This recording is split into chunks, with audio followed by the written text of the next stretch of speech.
Christmas to everybody. Joyeux Noël à tout le monde. Joyeux Noël au peuple de Dieu. Joyeux Noël à tous les bien-aimés, papa, maman, jeunes de l'église Pierre Vivante Columbus. Et vous tous qui nous suivez de partout dans le monde entier, nous vous présentons nos vœux de fin d'année, nos vœux de Noël. Il est vrai qu'il y a beaucoup de choses qui se disent autour de la date du 25 décembre. Il y a certains qui trouvent en cela une raison pour ne pas célébrer ce grand événement de la naissance du Seigneur Jésus. Il est vrai aussi que le Seigneur Jésus n'était pas né le 25 décembre. Mais une chose est vraie, il y a un grand miracle qui s'est accompli. Dieu qui est esprit, ce grand Dieu que nous célébrons, que nous adorons, ce grand Dieu que le monde ne peut contenir, il est né un jour, il a pris la forme humaine. Ça, c'est le plus grand miracle. Que Dieu qui est esprit, qu'il puisse revêtir la chair. Et c'est à cause de cela que le salut nous est parvenu. Car sans la nativité, il n'y a pas de crucifixion. Pour que Jésus puisse mourir à la croix et que l'humanité soit sauvée, il fallait qu'il naisse un jour. Ça, c'est la première raison qui nous pousse, moi personnellement, à célébrer la Noël.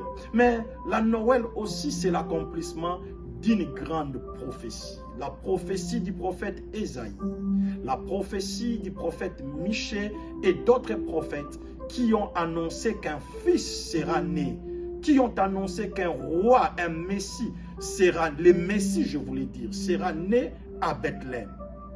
Et nous profitons de cette occasion pour dire à tous ceux qui sont désespérés, à tous ceux qui ont reçu les promesses de la part de Dieu, mais qui jusqu'à présent ne se sont pas accomplis. Nous voulons vous dire de même que la promesse de la naissance du Christ s'est accomplie, de même aussi les promesses que Dieu vous a données finiront par s'accomplir. Peu importe les temps, peu importe les circonstances, peu importe la durée que cela a prise, vous verrez cela s'accomplir dans votre vie. Mais la deuxième chose, nous voulons particulièrement nous adresser à ceux qui sont dans les chagrins, dans les malheurs, dans un souvenir des malheurs qui s'est abattu dans leur vie. Nous voulons vous dire que la ville de Bethléem qui a connu la naissance du Christ a connu aussi un moment de chagrin. Rappelez-vous de l'histoire de Jacob et de sa famille.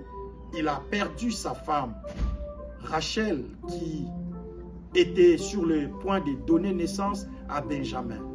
Et sur le coup, elle a donné naissance et elle est décédée.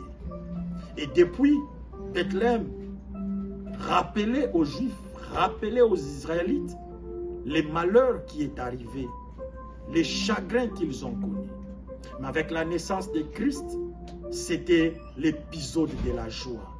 Toi qui vis les chagrins, toi qui vis les souvenirs du malheur, si seulement tu peux permettre à Jésus de prendre place dans ta vie, comme ce fut le cas avec la ville de Bethléem Ephrata, le chagrin sera transformé en joie. La tristesse sera transformée en allégresse. Le malheur sera transformé au bonheur.